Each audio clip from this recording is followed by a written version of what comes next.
repas de Renaud, à cette époque, c'était une galère, un calvaire. Plus d'une heure à chaque repas, des hauts de cœur, des vomissements, parce qu'à l'époque, il vomissait.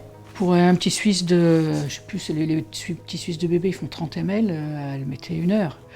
J'essayais de la faire manger pendant 1 heure, elle dormait 1 heure, j'essayais de refaire manger 1 heure, elle dormait 1 heure.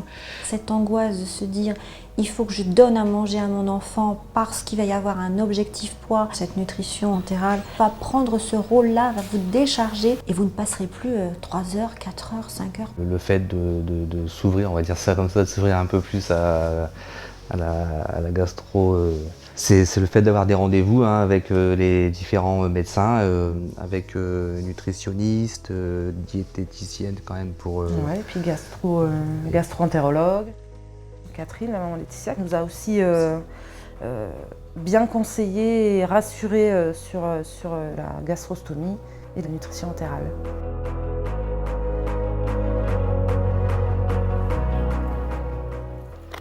Déjà un coup de mou ?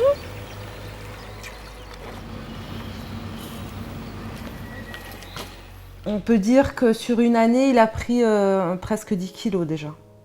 Voilà. Il a rattrapé le temps perdu, quoi. Voilà.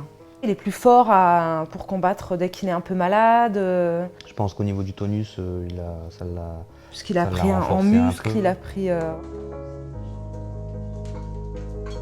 te prends le relais. Ça va bien. Tu vas venir manger avec nous. Le fait de passer en entérale exclusive, c'est comme ça qu'on l'appelle, une entérale exclusive, c'est-à-dire qu'elle ne boit plus, elle ne mange plus. Donc tout passe par la gastro, et ça c'est génial parce que du coup on a le temps de faire autre chose. Pendant qu'elle est branchée, on peut faire plein de choses, et elle aussi, et elle s'ouvre.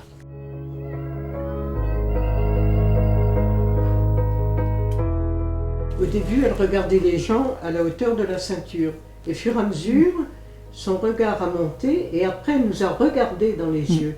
Et ça c'était extraordinaire parce qu'il y avait une communication.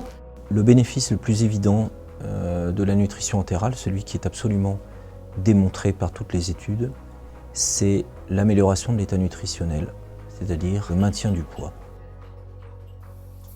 Il a été clairement démontré qu'être dénutri diminuait les défenses immunitaires et favorisait les infections.